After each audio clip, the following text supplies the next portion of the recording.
મલાઈમાંથી માખણ બનાવું ને અને માખણમાંથી ઘી બનાવું બહુ ઝંઝટવાળું કામ લાગે, પણ ખાલી આ સ્ટીક તમે અપનાવી લીધી તો 5 જ મિનિટમાં ઘી નીકળી જશે. ચોમાસું હોય, ઉનાળો હોય કે શિયાળો હોય, ખાલી 5 જ મિનિટમાં હું તમને ઘી બનાવીને બતાવીશ.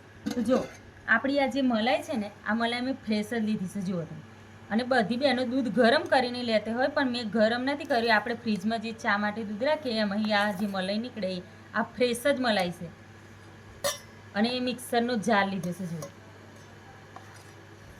તો આ જે મલાઈ છે ને આપણે મિક્સરના જારમાં, પણ તમારે ધ્યાન રાખો મિક્સરનો જાર તમારે જ્યુસરનો નહીં લેવાનો, જેમાં આપણે સૂંઠ ને એવું બધું દળીએ ને એ મિક્સર જાર લેવાનું છે. તો આ મિક્સર જાર મેં લીધો, એની અંદર મલાઈ નાખી, એની અંદર 1 કપ જેટલું જ આપણે પાણી નાખવાનું છે. અને હવે આપણે બરાબર મિક્સર ચલાવીશું. પછી હું તમને બતાવીશ. ખાલી 2 જ મિનિટમાં ઘી માખણ તૈયાર થઈ જશે.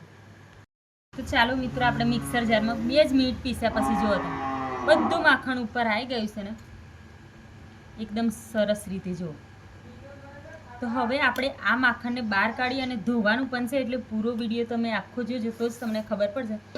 તો આવી રીતના આપણે બધું માખણ જે લીધું ને મલાઈ એમાં માખણ બની જાય.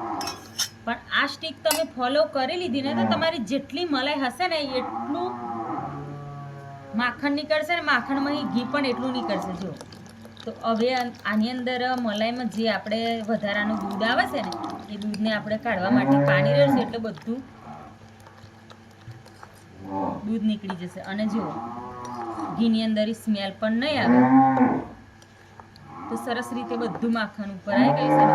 તમારે આવી રીતના ધોવું હોય તો ધોઈ પણ શકાય. એટલા માટે તો આ બધા માખણને હવે આપણે બહાર કાઢી લઈશું.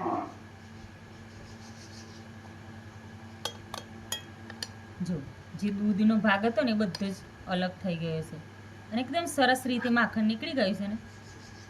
તો બધા માખણને આપણે આવી રીતે બહાર કાઢી લઈશું.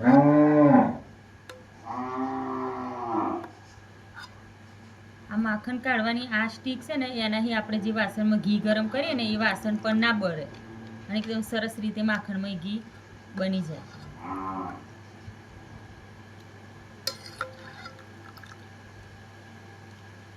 તો આવી રીતના આપણે બધું માખણ કાઢી લીધું છે ને. હજી અને ફરી આપણે એકવાર ધોવું હશે ને ફરી પણ એને ધોઈ લઈશું. જો આવી રીતના જે લાંબા સમય સુધી આપણે ઘીનો સ્ટોક કરવો હોય ને તો સ્ટોક કરી શકાય એમ. હવે પાણી ચોખ્ખું થઈ ગયું છે એટલે આપણે ફરીથી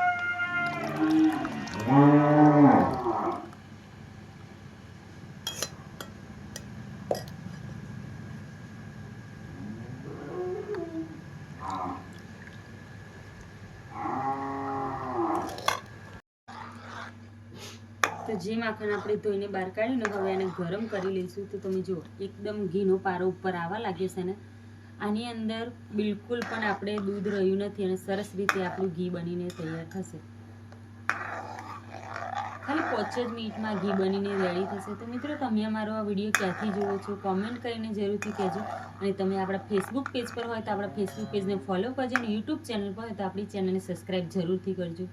અને હા મિત્રો, ઘરનું દેશી ઘી તમે દૂધ લાવતા હોય ઘી બનાવો ને તો આ એકદમ સરળ રીત છે. કોઈ પણ ઝંઝટ વગર ખાલી મિક્સરમાં 5 જ મિનિટમાં ઘી બનીને રેડી થશે. ને જેટલી મલાઈ હશે ને એટલું ઘી બનીને રેડી થશે.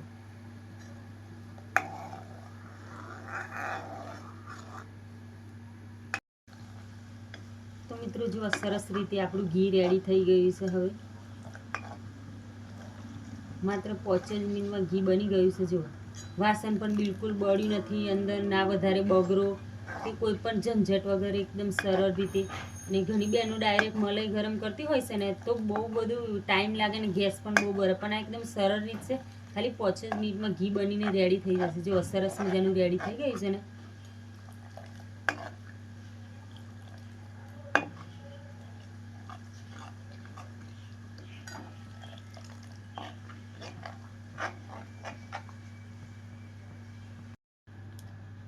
તો જો મિત્રો એકદમ પ્યોર સરસ આપણું દેશી ઘી બનીને રેડી છે.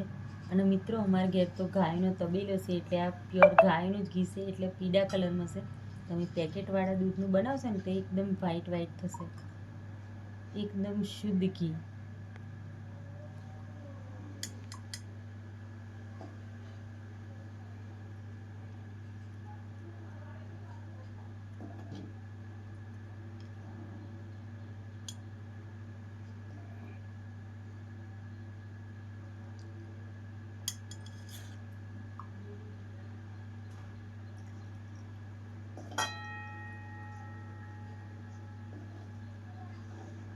તો મિત્રો તમે અમારી આ સ્ટીકથી ઘી બનાવશો ને તો પરફેક્ટ 100% તમને સરસ રિઝલ્ટ મળશે ને ઘી પણ એકદમ સરસ નીકળશે. જેટલું માખણ હશે ને એટલું જ ઘી નીકળશે. અને મિત્રો તમે આ જુઓ, આની અંદર આપણે જે વાસણમાં ઘી બનાવ્યું એની અંદર હું તમને દેખાડું છું. બિલકુલ પણ વાસણ બળ્યું નથી કે બગડો વધારે નીકળ્યું નથી. જો આખું વાસણ એકદમ ક્લીન જ છે. એટલે ઘી બનાવવાની આ રીત એકદમ સરળ છે. તો મિત્રો તમે જુઓ કેટલું સરસ ઘી બનીને રેડી થયું છે ને. તો આવી રીતે તમે પણ ઘરે ઘી બનાવી શકો છો. જો એકદમ પ્યોર ઘી દેખાવામાં કેટલું મસ્ત લાગે છે ને. તમારો વિડીયો ગમે હોય તો આપણી ચેનલ સબસ્ક્રાઈબ જરૂરથી કરજો.